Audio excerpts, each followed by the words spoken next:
अब जल्दी करो, नाटक कंपनी। कितनी गंदी पिक्चर है। बहुत अच्छी फिल्म है, चलो तो सही। तुम्हें कोई और फिल्म नहीं मिली मुझे दिखाने के लिए? इस फिल्म में बुराई क्या है ये बताओ तुम।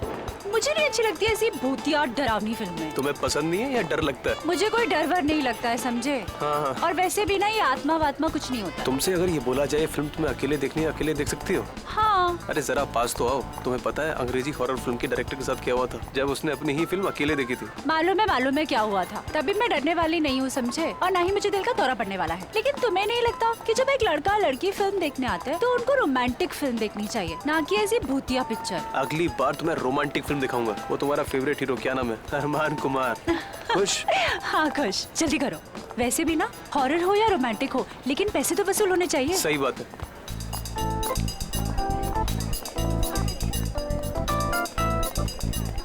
सीट नंबर क्या है? अरे वो बताएगा ना। थोड़ा आगे।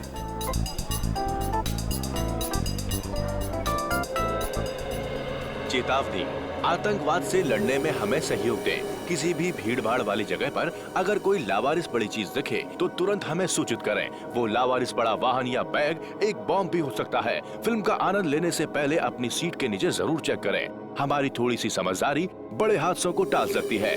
धन्यवाद। शगुन, तुम्हारी सीट के नीचे बम तो नहीं है? मोहन, तुम्हारे मजाक भी ना बिल्कुल तुम्हारी तरह बोरिंग हो गए हैं। अरे मैं तो अच्छे नागरिक का फर्ज निभाने की बात कर रहा था। तुम्हें नहीं देखना तो मत देखो, मैं देख लेता हूँ। शगुन, तुम्हारी सीट के नीचे बैग है। मोहे, तुम्हें लगता है तुम इतनी आसानी से मुझे उल्लू बना सकते हो? तुम्हारे सर की कसम, नीचे बैग है। सच में? हाँ, देखो ना। Oh my God, नीचे तो सचमुच में बैग है। कहीं इसमें बम तो नहीं है? हो सकता है, कुछ भी हो सकता है। अब क्या करें?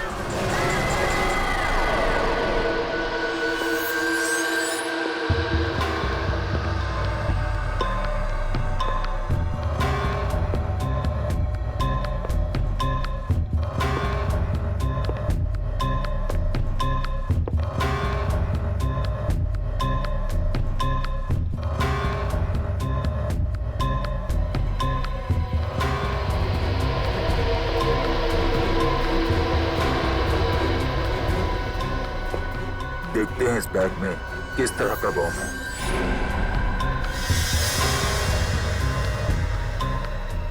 अरे इस बैग में तो बम नहीं है, तो फिर क्या है? एक मिनट देखते हैं।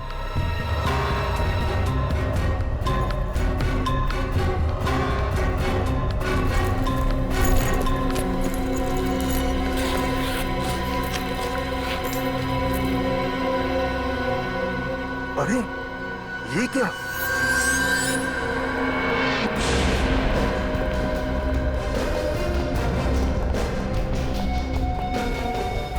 सर, इसी बैग में कटा हुआ हाथ है।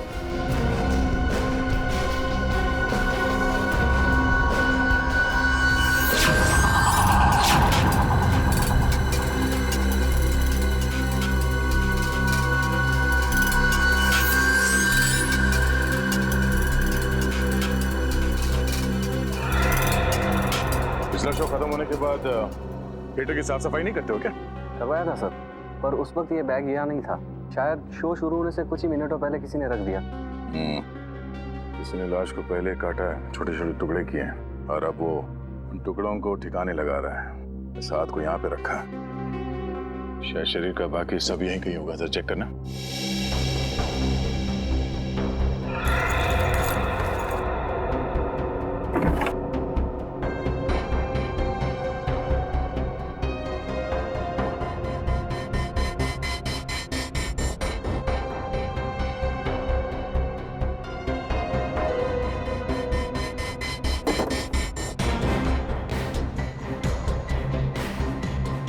मिला? नहीं सर।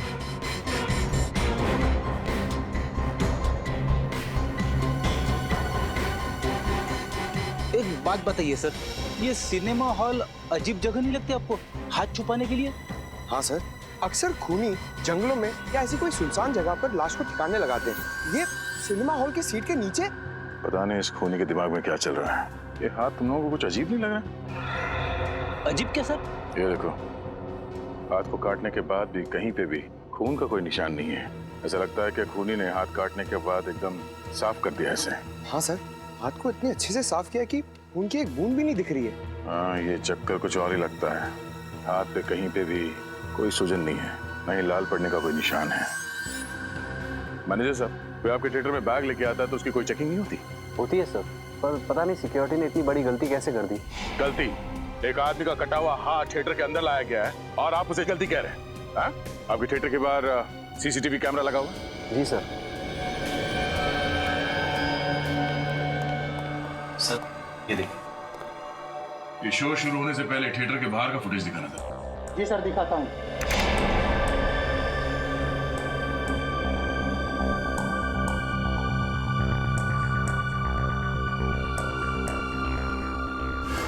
अरे सर, ये वही वाला बैग है जो हमें थिएटर के अंदर मिला था। ये है वो आदमी जो कटा हुआ हाथ थिएटर के अंदर छोड़ के गया। तो एक काम करना, ये आदमी थिएटर से कितने बजे बाहर निकला वो दिखाओ।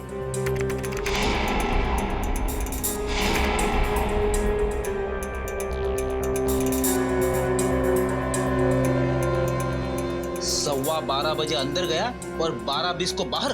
5 मिनट में अपना काम कर गया ये। मगर जाते जाते अपना खूबसूरत चेहरा दिखा के गया है। अब ये नहीं बचेगा। इसके हाव भाव से लगता नहीं है घबराया हुआ है। कहीं ये पेशेवर खूनी तो नहीं है? पता चल जाएगा। एक काम करो, इसकी तस्वीरें हर जगह भेज दो और क्रिमिनल डेटाबेस में भी चेक करो। आसान के कुछ बातचीत हुई हाथ के साथ? क्या बताया इसने कि किसका हाथ है, किसने काटा इसे, कैसे काटा इसे? बॉस, इस हाथ ने बताया कम, पूछा ज्यादा। क्या इस हाथ ने उल्टा आपसे ही सवाल पूछ लिया? हाँ ब्रेडी, और सवाल नहीं पूछा, सीधे पहेली पूछ डाली और कहा कि अपने आप को बहुत 30 मार का फोरेंसिक एक्सपर्ट समझते हो ना, तो ये पहेली सुलझा करके देखो। ऐसी क्या पहेली है डॉक्टर साहब, हमें भी बताइए, शायद हम आपकी कोई मदद कर दें। हाँ जरूर दे। वैसे भी यार आज तारीखा नहीं आई है, शायद आप लोग मेरी मदद कर दें। ये देखो, हाथ का ये वाला हिस्सा यहाँ कलाई के पास। बॉस, ये हिस्सा अभी भी बहुत ज्यादा नरम है, सूख करके सख्त नहीं हुआ। इसमें हैरानी की क्या बात है सालुंके साहब? कई लोगों के हाथ नरम होते हैं, कईयों के सख्त होते हैं, है ना? रेडी, तुम मेरी बात समझ नहीं रहे हो यार। देखो, जब किसी इंसान का कोई अंग काट करके अलग किया जाता है तो वहां से बहते हुए खून को रोकने के लिए दिमाग एक सिग्नल भेजता है ताकि वो खून बहना बंद हो जाए, सूख जाए। लेकिन इस हाथ में ऐसा कुछ नहीं हुआ। मतलब इस इंसान के दिमाग ने कोई सिग्नल दिया ही नहीं? बिल्कुल नहीं दिया, कोई सिग्नल नहीं दिया। बल्कि इस हाथ की तो सारी नसें, सब हड्डियां सही सलामत है। कहीं से कुछ कटने का निशान नहीं है, कहीं पर कोई नर्व टूटी या कटी हुई नहीं है। यार ये तो कैसे कह सकता सारुण के? देख, किसी भी इंसान का हाथ अगर काटा जाए या उखाड़ा जाए तो जहां से भी ये काटा गया हो या उखाड़ा गया हो वहां पर बाकी नसें या हड्डियां तो होंगी होंगी ना। तुम बात बिल्कुल ठीक कर रहे हो बॉस, लेकिन इस हाथ में ऐसा कुछ नहीं मिला मुझे। बल्कि इस हाथ को देख करके लगता है कि ये हाथ किसी शरीर का हिस्सा ही नहीं है। इस हाथ की अपनी एक अलग हस्ती है, अलग है ये हाथ बिल्कुल। डॉक्टर साहब, अब आप पहेलियां बुझा रहे हो। मैंने कहा था ना दया, ये बहुत टेढ़ी पहेली है ना? कहा था ना। और बताता हूँ बॉस, इस हाथ को लैब में पड़े हुए पूरे 5 घंटे हो गए, लेकिन इस हाथ के सड़ने की गति इतनी धीमी है कि आधा घंटे वाले लक्षण भी नहीं दिखाई दे रहे इस हाथ में। उंगलियों के निशान मैच हुए? नहीं, अपने क्रिमिनल डाटाबेस में तो मैच नहीं हुए, लेकिन मैंने ये निशान दिल्ली भेजे हैं सेंट्रल डाटाबेस में। वहां पर तो हर आम आदमी की उंगलियों के निशान होते हैं, शायद किसी से मैच हो जाए। हेलो, क्या लाश कहां पे?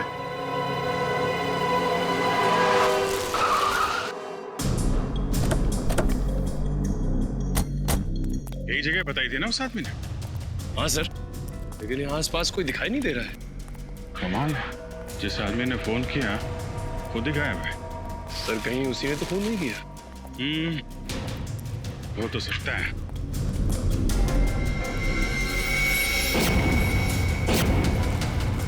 लाश?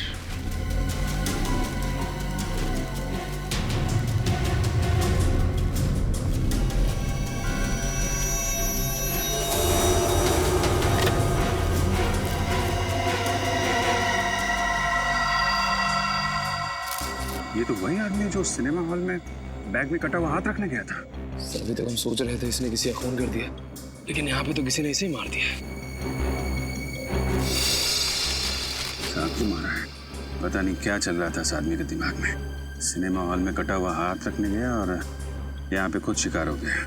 सर हो सकता है इसने हाथ काटा ही ना हो और इस जुर्म में इसका कोई संबंध भी ना हो। संभावनाएं तो बहुत कुछ है, लेकिन पता तभी लगेगा जब हमें इस आदमी की पहचान मालूम होगी। इसके जेब में देखो, कोई मोबाइल, पर्स वगैरह? नहीं सर, कुछ भी नहीं।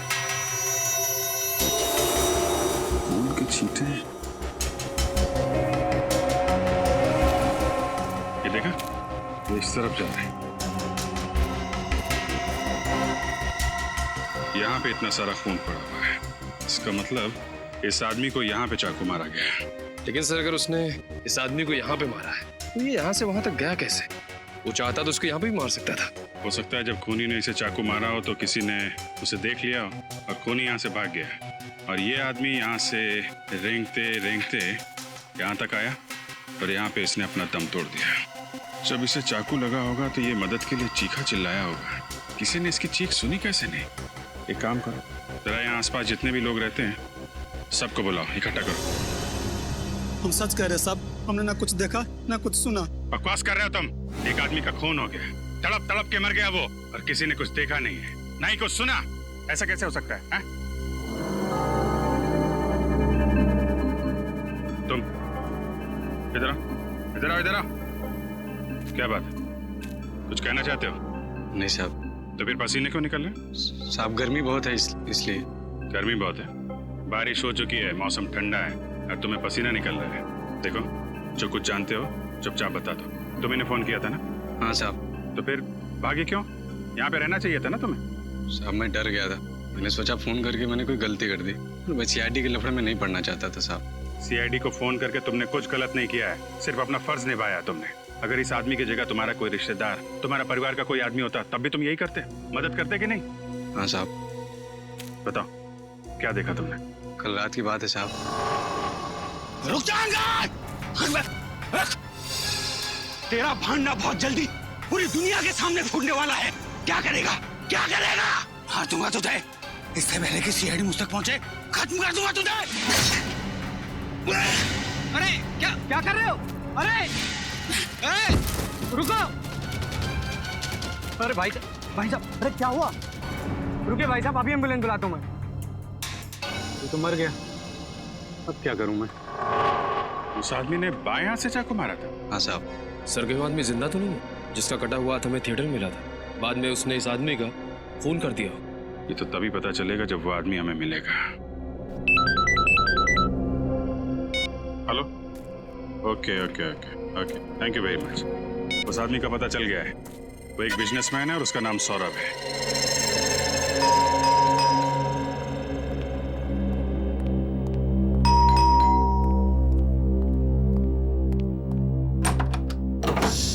जी कहिए, किससे मिलना है आप लोगों को? सौरभ जी का घर यही है ना?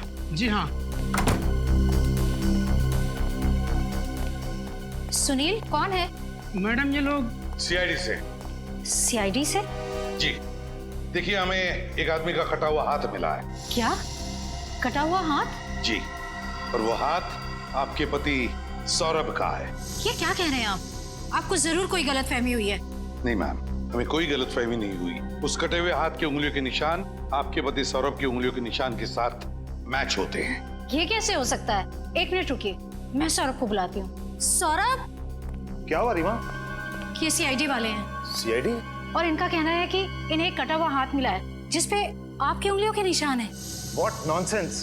मेरे हाथों को कुछ नहीं हुआ, आप देख सकते हैं। सर ऐसा कैसे हो सकता है? हमें जो कटा हुआ हाथ मिला था उसके उंगलियों के निशान और इनके हाथों की उंगलियों के निशान मैच कैसे हो सकते हैं? वही तो, दो अलग अलग लोगों की उंगलियों के निशान एक जैसे कैसे हो सकते हैं?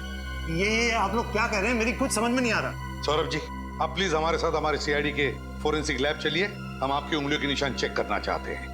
अजीब मुसीबत है, आप देख सकते हैं कि मेरे हाथों को कुछ नहीं हुआ, फिर मेरे फिंगरप्रिंट्स लेने का क्या मतलब? फिर भी प्लीज आप हमारी मदद कीजिए, हम ये पता लगाना चाहते हैं कि वो कटा हुआ हाथ है किसका और उसकी उंगलियों के निशान आपकी उंगलियों के निशान के साथ कैसे मैच होते हैं, क्यों मैच होते हैं? और कितना वक्त लगेगा? 2 मिनट, अभी डीएनए रिपोर्ट आ रही है। प्लीज थोड़ा जल्दी कीजिए, मेरी एक बहुत ही जरूरी मीटिंग है। हांगकांग से कोई डेलीगेट्स आए हैं, आप तो जानते हैं वो लोग टाइम के कितने पक्के हैं। सौरभ जी, आप चिंता मत कीजिए, आप अपनी मीटिंग के लिए सही वक्त पर पहुंच जाएंगे, समझे? सिर्फ इतना बताइए, क्या आप इस आदमी को जानते हैं? नहीं सर, कौन है ये आदमी? वही आदमी है जिसने ये कटा हुआ हाथ थिएटर में छोड़ दिया था। ओह माय गॉड, क्या हुआ सोलंकी? बॉस, ये डीएनए रिपोर्ट का मेल आ गया है। आप इसके लिए चौंके क्योंकि आपको पता चल गया कि ये हाथ मेरा नहीं है, करेक्ट? भाई साहब, मैं इसलिए चौंका कि मुझे पता चल गया कि ये हाथ है तो आप ही का। क्या? और सिर्फ वो हाथ ही नहीं, इसके फिंगरप्रिंट्स और उसकी डीएनए रिपोर्ट, ये भी आप ही से मैच करती है। क्या? ये आप क्या कह रहे हैं? देखिए, मेरे दोनों हाथ सही सलामत है, ये देखिए आपके सामने है। इनमें से कोई भी हाथ आपको नकली लग रहा है? नहीं, मानता हूं, मैं मानता हूं कि ये दोनों हाथ आपके सही सलामत हैं, ये दोनों हाथ नकली नहीं है। लेकिन जैसे ये बात सही है, वैसे ही वो भी बात सही है कि वो जो हाथ है वो भी आप ही का है। इसका मतलब मेरे 3 हाथ हुए। देखिए, मेरे पास आपकी बातों के लिए टाइम नहीं है, प्लीज। मुझे देर हो रही है अपनी मीटिंग के लिए, सो प्लीज एक्सक्यूज मी। क्या मैं जा सकता हूँ? आप जा सकते हैं, लेकिन अगर जरूरत पड़े तो हम आपको फिर से बुला लेंगे, ठीक है? ठीक है, जाइए, थैंक यू। डॉक्टर साहब, अब ये क्या चक्कर है? किसी इंसान के 6 उंगलियां होती है, ये तुमने देखा है, तो किसी इंसान के 3 हाथ? हाँ यार दया, बात मेरे भी समझ में नहीं आ रही कि आखिर ये चक्कर क्या है। लेकिन डीएनए की रिपोर्ट तो गलत नहीं हो सकती। बॉस, ये हाथ तो इसी सौरभ का है। अब कैसे है ये नहीं पता चल पाया। यार दिमाग खराब कर देता है तू सौरभ के यार। तेरे पास इस उम्मीद से आता है कि तू कोई तो सुराग देगा जिसकी वजह से हम केस को आगे ले जा सकते, लेकिन नहीं, दिमाग घुमाने के अलावा और कुछ करता ही नहीं है तू। अरे बाबा, नाराज क्यों होते हो? देता हूँ, सुराग भी देता हूँ, और इस बार ऐसा सुराग दूंगा कि तुम मुझे मोतीचूर के लड्डू खिलाओगे। बोलो, एक मिनट।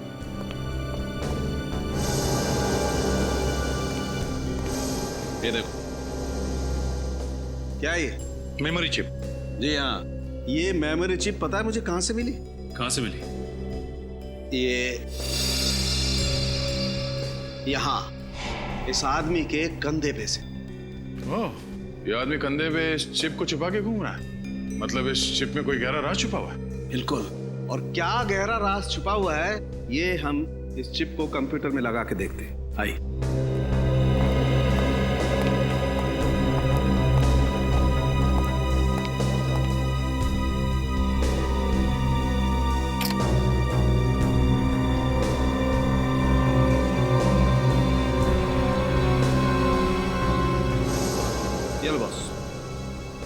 जतिन कुमार, हेमंत, दिव्येंदु, सुशील, चिराग, ये तो शहर के बड़े बिजनेसमैन हैं। हाँ सर, और वो देखो, लिफ्ट के सबसे नीचे सौरभ का नाम भी लिखा हुआ है। हाँ, मगर सर ये मरा हुआ आदमी चिप में इन सारे बिजनेसमैन के नाम लेके क्यों घूम रहा होगा? दया, जरूर इस मरे हुए आदमी का इन बिजनेसमैन के साथ कोई ना कोई कनेक्शन है, पर क्या होगा कनेक्शन? सर, सभी नामों के आगे नंबर्स लिखे हुए, बड़े अजीब लग रहे हैं। ये किस चीज के नंबर हो सकते हैं? हाँ, है तो बड़े अजीब नंबर। लगता है ये किसी खुफिया बैंक अकाउंट के नंबर्स हैं, किसी विदेशी बैंक के। हाँ सर, इस आदमी ने इन सारे बिजनेसमैन के काले धंधे का भांडाफोड़ करने की सोची होगी और इसीलिए मारा गया। और सर अगर ऐसा है तो फिर इस सौरभ ने इस आदमी को पहचाना क्यों नहीं? फिर हमसे झूठ तो नहीं बोल रहा था? हो सकता है सौरभ झूठ बोल रहा है हमसे। इस आदमी के कंधे में से हमें मिलती है एक मेमोरी चिप जिसमें होता है शहर के बिजनेसमैन के नाम और शायद उनके बैंक अकाउंट नंबर्स भी। और फिर ये हाथ, ये कटा हुआ हाथ जो सौरभ का है भी और नहीं भी। हाँ निखिल, बैंक वगैरह में पता किया इन नंबर्स के बारे में? किसी भी बैंक के अकाउंट नंबर्स नहीं है। अच्छा, इंटरनेशनल बैंक्स के भी नहीं है?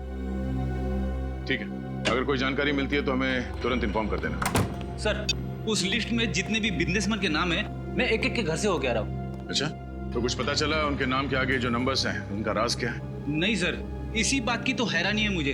उनमें से कोई ये नहीं जानता कि उनके नाम के आगे वो नंबर क्यों लिखा है, उसका महत्व क्या है। बड़ी जरूर कोई ना कोई महत्व तो है इस नंबर्स का इस केस के साथ। उस आदमी के लाश में से हमें ये चिप मिली है जिसमें शहर के रईस लोगों के नाम हैं और ये नंबर्स हैं। क्या हो सकते हैं ये नंबर्स? सर। हाँ सर। सर मैं सौरभ के घर से आ रहा हूँ। सौरभ के ड्राइवर ने एक खास बात बताई। क्या खास बात? यही कि वो हर सोमवार को सीडी के हॉस्पिटल जाता है। हर सोमवार को सीडी के हॉस्पिटल? कि उसका कोई रिश्तेदार या दोस्त भर्ती है क्या इस हॉस्पिटल में? नहीं सर, ये तो नहीं मालूम, लेकिन ये बात उसे छिपाने के लिए कही गई थी। यहाँ तक कि सौरभ की बीवी को भी ये बात नहीं मालूम। कहीं सौरभ को कोई बीमारी तो नहीं थी जिसका वो चोरी छुपे इलाज करा रहा हो? अब ये तो सीडी के हॉस्पिटल जाने के बाद ही पता चलेगा। हाँ ठीक। डॉक्टर सुमित? जी हाँ, आप लोग कौन? जी हम लोग सीआईडी से। सीआईडी से? जी हाँ सीआईडी। बाहर रिसेप्शन पे पता चला कि बिजनेसमैन सौरभ का इलाज आप ही करते हैं। जी हाँ, लेकिन इस इलाज का सीआईडी से क्या लेना देना? डॉक्टर सुमित, हमें एक लाश मिली है, एक खून हुआ है और खूनी को ढूंढने में हमें आपकी मदद चाहिए। मैं आप लोगों की कैसे मदद कर सकता हूँ? हमारे कुछ सवालों का जवाब देकर। जी पूछिए। आप सौरभ जी का इलाज कर रहे हैं ना? क्या बीमारी है उनको? उनका बायां हाथ गैंग्रीन से ग्रस्त है। गैंग्रीन? ये गैंग्रीन क्या होता है डॉक्टर साहब? इस बीमारी में मरीज के हाथ के अंदर एक ऐसा बैक्टीरिया पैदा हो जाता है जो हाथ को धीरे धीरे खोखला कर देता है, और जब इस बैक्टीरिया की शक्ति हद से ज्यादा बढ़ जाती है तो हाथ को शरीर से काटकर अलग करना पड़ता है ताकि ये बीमारी शरीर के किसी दूसरे भाग में न फैल सके। मतलब सौरभ जी की बीमारी इतनी बड़ी नहीं है कि उनका हाथ काटना पड़े हैं? हाँ, मगर ये बीमारी बहुत तेजी से फैल रही है। अगले 6-8 महीनों में उनका हाथ काटना पड़ेगा। 6-8 महीनों में हाथ काटना पड़ेगा? तो इसीलिए उन्होंने अपने घर वालों से ये बात छुपा के रखी है अपनी बीमारी के बारे में। हाँ, वो नहीं चाहते थे कि बेवजह ये सब जानकर उनके घर वाले परेशान हों। सर, आपके साइन चाहिए थे सर। यार तो फिर आ गया। तुम इंश्योरेंस वाले भी बहुत परेशान करते हो। जितना ऑटोग्राफ किसी एक्टर को नहीं देना पड़ता है उतना सिग्नेचर तो हम आम आदमी से ले लेते हो। सर, आप कौन से किसी सेलिब्रिटी से कम है? तुम लोगों की वजह से ही मार्केट में मक्खन का भाव बढ़ गया है। एक्सक्यूज मी सर, आप 2 मिनट रुकिए, मैं भी आता हूँ। जी चलो।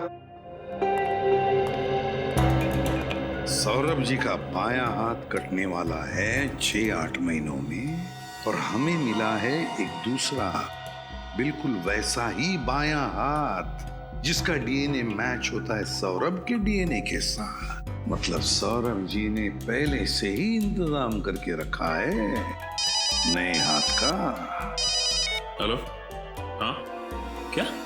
देखिए आप घबराइए मत, हम लोग पहुंचते हैं। सर, सौरभ की पत्नी रीमा का फोन था। सौरभ को घर से गुंडे उठा ले गए। रीमा जी। सर, आप लोगों ने आने में बहुत देर कर दी। वो गुंडे सौरभ को लेके चले गए। क्या आपने उन्हें देखा? पहचान दिया आप उन्हें? नहीं, सबने मुंह ढके हुए थे अपने। मैं किसी को नहीं देख पाई। मैंने रोकने की बहुत कोशिश की, उन लोगों ने मुझे इधर धक्का दे दिया और मैं गिर गई, और तब तक वो सौरभ को लेके निकल गए। देखिए, आप चिंता मत कीजिए, हम सौरभ जी को सही सलामत घर वापस लेकर आएंगे। सर, बस अब आपका ही सहारा।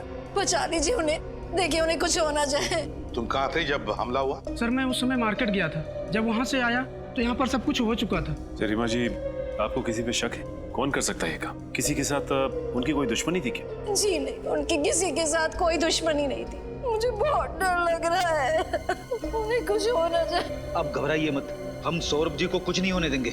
रीमा जी, जरा याद करके बताइए, क्या वो किडनैपर्स आपस में कुछ बातें कर रहे थे? और अगर कर रहे थे तो क्या आपने कुछ सुना? शायद कोई बात जिससे हमें मदद हो सके उन तक पहुंचने के लिए। याद करके बताइए। सर, वो गुंडे तो कुछ नहीं कह रहे थे, लेकिन मैंने सौरभ के मुंह से सुना था कि वो कह रहे थे उन्हें कोई इलाज नहीं करवाना है, उन्हें छोड़ दो। कोई इलाज नहीं करवाना? हाँ, मुझे यही बात तो समझ में नहीं आ रही है। जब सौरभ को कोई बीमारी ही नहीं थी तो वो किस चीज का इलाज करवाना चाहते? रीमा जी, हमें पता है सौरभ किस इलाज के बारे में बात कर रहे थे। क्या मतलब? समझ में नहीं आता आपको बताएं या नहीं। सौरभ जी के बाएं हाथ में गैंग्रीन हुआ है। वो हाथ अब धीरे धीरे सड़ने लगा है। क्या? सर, ये केस तो दलदल की तरह धंसता ही चला जा रहा है। जब हम सौरभ के तीसरे हाथ के राज तक पहुंचे तो किसी ने सौरभ को ही अगवा कर लिया। मुझे लगता है सर, ये हमें कुछ बता सकता था जिससे खूनी तकलीफ में आ जाता, लो बॉस, पता चल गया बॉस, पता चल गया कि ये हाथ इतना धीरे धीरे क्यों सड़ रहा था। क्यों सड़ रहा था सर? बॉस, इस हाथ को एडेन गुडाल नाम के केमिकल में डुबो करके रखा गया था। एडेन गुडाल है क्या ये? बॉस, ये एक ऐसा केमिकल है जो न सिर्फ इंसान की चमड़ी को बल्कि उसके भीतर के अंगों को, उसकी नसों को भी ठीक वैसे ही संभाल करके रखता है जैसा उसे डुबोने के वक्त था। इसका मतलब है डॉक्टर साहब, ये बताना मुश्किल है कि ये हाथ कितने समय से इस केमिकल में रखा गया था। बिल्कुल देव, 6 दिन, 6 हफ्ते, 6 महीने, 6 साल, कुछ भी नहीं कह सकते। कुछ कह नहीं सकते। फिर दिमाग खराब कर दिया यार सारुण की। अरे यार, तेरे पास कोई तो जवाब होना चाहिए ना। है, जवाब है, लेकिन इस बात का जवाब मैं नहीं दूंगा। इस बात का जवाब हमें तातियाना मछली देगी। तातियाना मछली? अब क्या मछली जवाब देगी सालूंके साहब? अरे यार पेडी, मछली कभी जवाब देती है क्या? अरे तो आप ही ने कहा ना। मेरा कहने का मतलब ये है कि इस बात का जवाब तातियाना मछली में है। तो सर फिर देर किस बात की, बताइए। बॉस, तातियाना मछली एक बहुत खास किस्म की डिश होती है और मुझे इस आदमी के पेट में इस मछली के अंश मिले। तो इसका मतलब है इस आदमी ने मरने से पहले ये तातियाना मछली खाई थी। बिल्कुल, और वो भी मस्टर्ड सॉस के साथ। और जहाँ तक मेरी जानकारी है, इस शहर में इस तरीके की डिश बहुत ही कम रेस्टोरेंट्स में मिलती है। तो हमें पता लगाना पड़ेगा शहर में ऐसे कितने होटल्स हैं जहाँ पर ये तातियाना मछली मिलती। Excuse me. आइए आइए सर, आप अच्छे मौके पे आए हो सर। आज हमारे रेस्टोरेंट के 5 साल पूरे हो गए सर, इसीलिए आज यहाँ पे हर डिश पे 30% डिस्काउंट है सर। अरे वाह, ये तो बड़ी अच्छी बात है। होटल की वर्षगांठ आपको बहुत बहुत मुबारक। शुक्रिया। कहिए सर, क्या खाना पसंद करेंगे आप? जी, हमें टाटियाना मछली खानी है। मिलेगी? मिलती है सर, बल्कि वो हमारे रेस्टोरेंट की खासियत है सर। सर, मैं दावे के साथ कहता हूँ कि पूरे शहर में हमसे अच्छा तातियाना मछली कोई नहीं बनाता सर। फिर तो आपने इन भाई साहब को जरूर देखा होगा आपके रेस्टोरेंट में, आपके यहाँ की स्वादिष्ट तातियाना मछली खाते हुए। हाँ मैडम, ये भाई साहब अक्सर हमारे रेस्टोरेंट में आते जाते रहते हैं। अच्छा, आपके दोस्त है क्या? हाँ, ये ऐसे ही समझ लीजिए। पर एक दिक्कत हो गई है। दिक्कत? कैसी दिक्कत सर? एक्चुअली हम लोग दूसरे शहर से आए हैं, तो अपने दोस्त को सरप्राइज देना चाहते थे, पर ये इनका एड्रेस ही खो गया। पता खो गया? हाँ जी, उनके मुंह से आपकी रेस्टोरेंट का नाम कई बार सुना था, तो सोचा तुक्का मार लेते हैं, शायद आपके यहाँ से पता मिल जाए हमें। हाँ जी जी, मिस्टर अंगद हमारे रेस्टोरेंट से अक्सर होम डिलीवरी मंगवाते हैं। अच्छा अच्छा, इनका नाम अंगद है। कुछ कहा आपने? अरे नहीं, ये क्या कहेगा, काफी दिनों से अंगद से मिला नहीं है ना, तो कुछ भी बोलता है। अच्छा अच्छा, रमेश जी सर, अपने कंप्यूटर से मिस्टर अंगद का पता निकाल के देना सर को।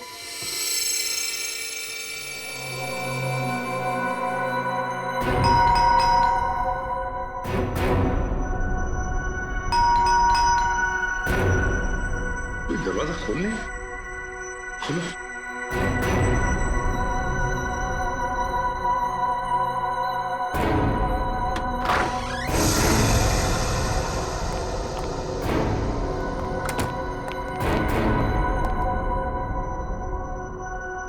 घर तो खाली है, कोई भी नहीं है घर में। देखो जरा।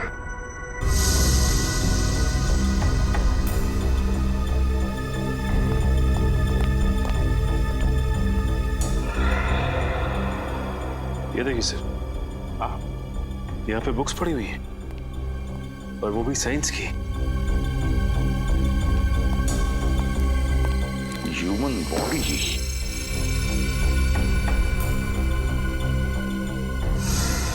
DNA replication standard facts.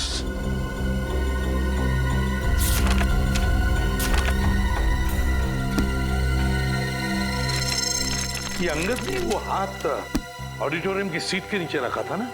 हाँ सर। उस हाथ का डीएनए सौरभ के डीएनए के साथ मैच भी हुआ था। हाँ।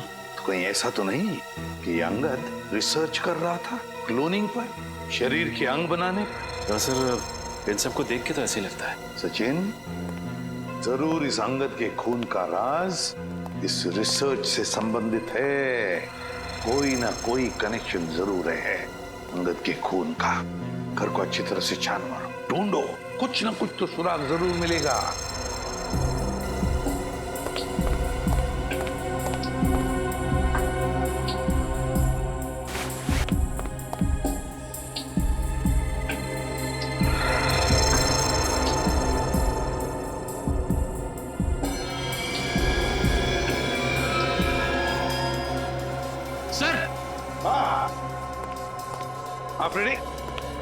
कुछ मिला है?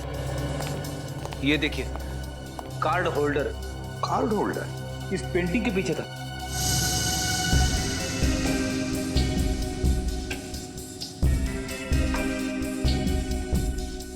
ये मछली का कार्ड है। ये कोई मामूली कार्ड नहीं लगता। मामूली तो नहीं है फ्रेडी, ये कोई खास कार्ड है, किसी खास चीज का कार्ड, और इसीलिए तो इतना छुपा के रखा है इसे इस पेंटिंग के पीछे। तो ये आदमी इस कार्ड का इस्तेमाल किस चीज के लिए करता होगा? कोई तो चीज है इस घर में, शायद कोई अलमारी, कोई दरवाजा, कोई ड्रॉर जो खुलता है इस कार्ड से। ढूंढो घर को अच्छी तरह से, देखो है कोई ऐसी जगह जहां पे एक कार्ड लग सकता है।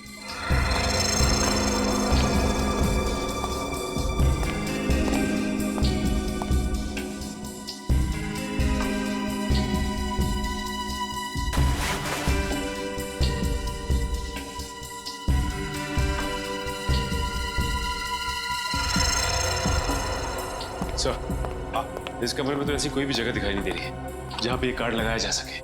सचिन, अगर घर में नहीं तो फिर बाहर जरूर है, बाहर जरूर है। ये अंगद जरूर बार बार बाहर जाता था, किसी ऐसी जगह जहां पर इस कार्ड से कोई बंद दरवाजा खुलता है, कोई ऐसा दरवाजा जिसके पीछे इस केस का राज छुपा है। सर, हाँ, पड़ोसी ने हमें बताया था ना कि खुद की गाड़ी होने के बावजूद भी अंगद आने जाने के लिए रिक्शा का इस्तेमाल करता था। तो रिक्शा स्टैंड पे जाकर अच्छी तरह से पूछताछ करो, पता लगाओ ये अंगद जाता कहाँ था। आपको ऑटो में बैठना ज्यादा पसंद है या टैक्सी में? वैसे तो मुझे अपनी गाड़ी ज्यादा पसंद है, लेकिन हाँ, ऑटो का अपना अलग ही मजा है। क्या है कि दोनों तरफ से ऑटो खुला होता है, हवा अच्छी है। ये बात तो है। कभी कभी मुझे लगता है कि मैं भी एक ऑटो खरीदूं, ब्यूरो में आने जाने के लिए। आइडिया बहुत अच्छा है, अब तक खरीदा क्यों नहीं? डर लगता है कहीं रास्ते में किसी ने रोक लिया तो, यहाँ वहाँ ले जाने के लिए, फिर तो ब्यूरो में पहुँचने में देर हो जाएगी। और आप तो जानते हैं एसीपी साहब मुझे। ये बात तो है। एक मिनट, कहिए साहब, कहाँ जाएंगे? जाना कहीं नहीं है, बस हम लोग सीआईडी से। सीआईडी? जी हाँ, सीआईडी से। ये इस फोटो को ध्यान से देखो। क्या इस आदमी को तुमने अपने ऑटो में बैठा के कहीं छोड़ा है? नहीं साहब, हमारी ऐसी किस्मत कहाँ कि हम इनको छोड़ें, ये हमारी ऑटो में जाएं। क्या मतलब? साहब, ये तो सिर्फ और सिर्फ पप्पू की ऑटो में जाते हैं और किसी की नहीं। पप्पू की ऑटो में? जी साहब, और ये पैसे भी मीटर से नहीं देते साहब। मन किया तो 500 रुपए, मन किया तो 1000 रुपए। ये पप्पू के लिए लॉटरी की टिकट के जैसे हैं साहब। जिस दिन ये पप्पू की ऑटो में बैठते हैं, पप्पू किसी को नहीं बिठाता। अच्छा, ये पप्पू को ऑटो में बैठा के लेके कहाँ जाता? साहब, ये तो पप्पू ही जाने। कहाँ रहता है ये पप्पू? सामने। माफ कर दो साहब, अब ये आगे से नहीं होगा। क्या माफ कर दो? तुम ही हो पप्पू? हाँ साहब, अपन ही पप्पू है, और आगे भी अपन का नाम बदलने का कोई इरादा नहीं है। अगला मजाक सोच समझ के करना, हंसना भूल जाएगा तू। हम लोग सीआईडी से, समझे? सीआईडी? जी हाँ, ये आदमी हमेशा तुम्हारी रिक्शा में जाता था ना? जी हाँ, ये तो अंगद साहब की फोटो है।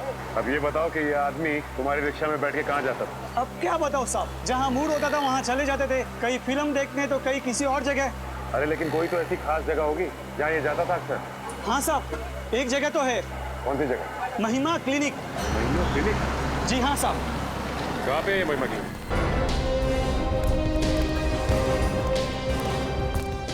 सर, ये क्लिनिक है या खंडर? इसे देख के ऐसा लगता है जैसे महीनों से यहाँ पे कोई आया नहीं। ऐसे कैसे हो सकता है सचिन? रिक्शा वाला तो कह रहा था कि अंगद हर रोज यहाँ पे आता है।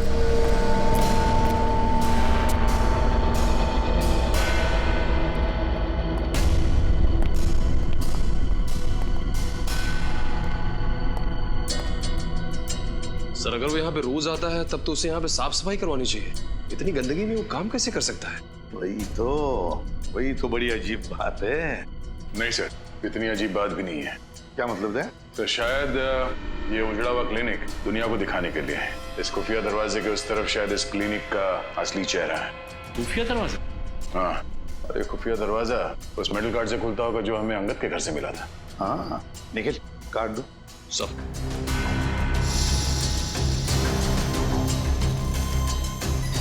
देखो जरा दया, कहीं तो इसका स्लॉट होना चाहिए फिर तो।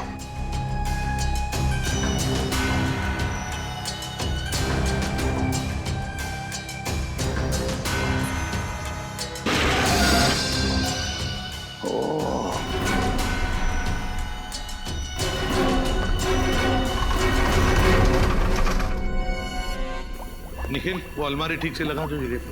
सर क्या है? सर बिल्कुल अलग दिखने वाली इस जगह में इस तरह का लैब बनाया हुआ है। वो कहावत बिल्कुल सही है सर, नेवर जज a book by its cover. हाँ, और किसी इंसान को उसके कपड़ों से मत परखो। ओह नो सर, ये देखिए।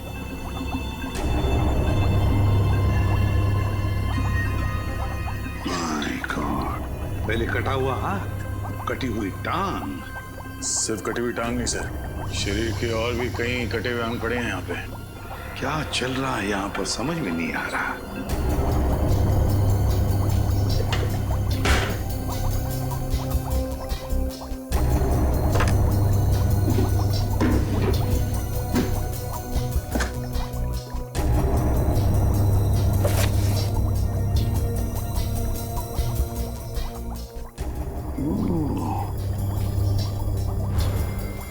ये है सारा चक्कर।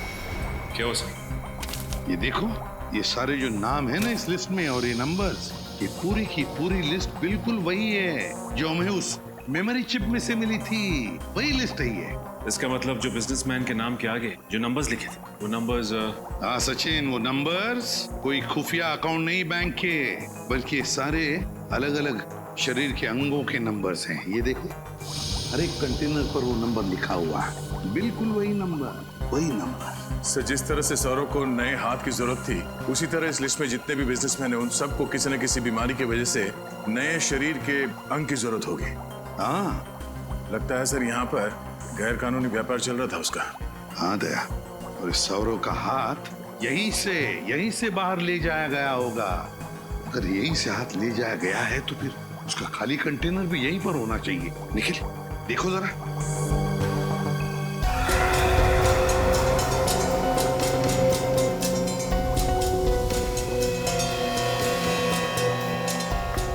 सर हाँ, ये रहा वो खाली कंटेनर।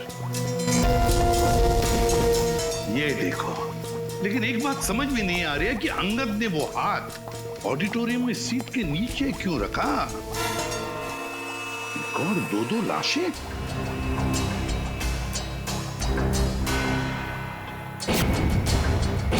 दो लाशें, पलटो जरा।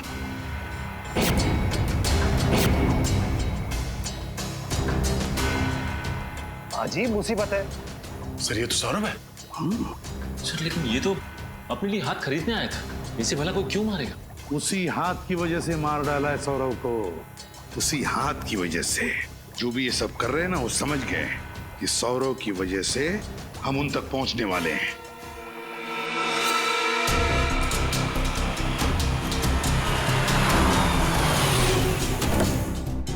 सीआईडी वाले सौरभ को ढूंढते ढूंढते यहाँ कभी भी पहुंच सकते हैं, इसलिए हमें इसी वक्त अपना सारा सामान बांध के निकलना होगा। अगर बॉस सीआईडी वाले यहाँ आ गए तो मार डालो एक को, कोई भी यहाँ से बच के निकलना नहीं चाहिए। पर बॉस हम अपना सारा सामान लेकर जाएंगे कहाँ? उसकी फिक्र तुम मत करो, बड़े बॉस ने नया अड्डा तलाश कर लिया है, अब हमें बस बॉस का इंतजार करना है। बॉस यहाँ सब ठीक है ना? हाँ बॉस, हम बस अपना सारा सामान लेकर निकलने वाले थे। वैसे बॉस ये सारा सामान हम लेकर जाएंगे कहाँ? हमारा अगला अड्डा हटाओ उसे। ओके बॉस, हमें यहाँ से जल्द अपना सामान लेकर निकलना होगा। चलो जल्दी से अपना सामान समेटो। तो अपनी जगह से नहीं लेगा। आपके साइन चाहिए थे। सीआईडी तुम लोग यहाँ कैसे पहुंचे? जुर्म को पहचानने की हमारी पुरानी आदत है, और अगर गैर कानूनी काम हो रहा हो तो हम बिन बुलाए पहुंच जाते हैं। वैसे आप लोगों ने 3 खून किए। 3 नहीं 7। अब तुम चारों लोग देख रहे हमसे। अबे 7 जन्म लेने पड़ेंगे हम में से किसी एक को भी मारने का सोचने के लिए, समझे? चला गोली, चला।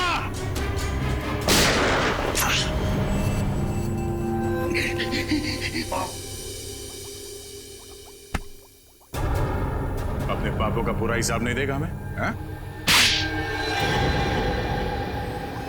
मुझे अपने काम में कोई बुराई नजर नहीं आती। जिन लोगों के पास हाथ नहीं होते उन्हें हाथ देते थे, जिनके पास पैर नहीं होते थे उन्हें पैर देते थे, जिनकी किडनी फेल हो जाती थी उन्हें किडनी, जिनका लीवर खराब हो जाता था उन्हें लीवर। आप भी बताइए कि अपंग लोगों की जिंदगी को बेहतर बनाना कोई जुर्म है क्या? तुम अपंग लोगों के शरीर को नए अंग देने के लिए दूसरे लोगों के हाथ पैर काट लेते हो, ये कहाँ का इंसाफ है? हम किसी के हाथ पैर नहीं काटते थे, बल्कि वैज्ञानिक तरीके से हम हाथ पैर उगाते थे, उनका क्लोन बनाते थे।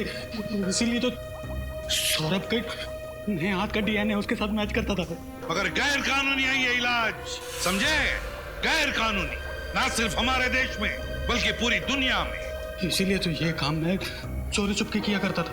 पहले मैं इंश्योरेंस एजेंट बना ताकि मैं बीमार अमीर लोगों को ढूंढ सकूं जो मुझे एक एक अंक के लिए करोड़ों रुपए दे सके, और फिर मैं अपनी इसी लैब में उनके लिए शरीर के नए अंग बनाता था। और इस काम में अंगद तुम्हारा साथ देता था? हाँ, पहले तो सब कुछ बहुत अच्छा चल रहा था, फिर एक दिन अचानक पता नहीं क्यों अंगद के अंदर का लालच जाग उठा। अंगद, सब ठीक चल रहा है ना? हाँ बॉस, सब ठीक ठाक चल रहा है। वेरी गुड, लगे रहो। देखना एक दिन मैं अपने इस गैर कानूनी इलाज के दम पर पैसों का बहुत बड़ा महल खड़ा कर लूंगा। वाह, अपने लिए पैसों का महल और हमारे लिए झोपड़ी। लेकिन ये तो बहुत नाइंसाफी हुई ना। मतलब ये कि अब हमें आपके फेंके हुए टुकड़े नहीं चाहिए, पार्टनरशिप चाहिए हमें, और वो भी पूरी 50-50 की साझेदारी। हो, तो तुम्हें साझेदारी चाहिए? अरे ऐसा बोलना था ना यार, शर्मा क्यों रहा था? देखा अंगद, मैंने क्या कहा था? मुकुंद भाई कितने दरिया दिल है। पार्टनरशिप की बात सुन के नाराज नहीं होंगे? मैं क्यों नाराज होने लगा भला? हाँ? अरे तुम दोनों के बिना ये काम हो सकता है क्या? आजा मेरे पार्टनर, मेरे गले लग जा। चलो पार्टनर। बोल अंगद, तुझे भी पार्टनरशिप चाहिए या जितना मिल रहा है उसमें खुश है तू? अरे ये क्या किया तुमने? रवि का खून कर दिया तुमने। मैं तुम्हें छोड़ूंगा नहीं, पूरी दुनिया के सामने तुम्हारा भांडा फोड़ दूंगा मैं। हे अंगद, रुक जा दो। और इसीलिए अंगद ने वो हाथ उस ऑडिटोरियम की सीट के नीचे छुपा दिया ताकि तुम्हारी ये पाप की लंका भस्मसात हो जाए। हैं? जब सौरभ को ये पता चला कि उसका नया हाथ आप लोगों के हाथ में लग चुका है तो वो मुझे धमकाने लगा, इसीलिए मुझे उसे भी अपने रास्ते से हटाना पड़ा।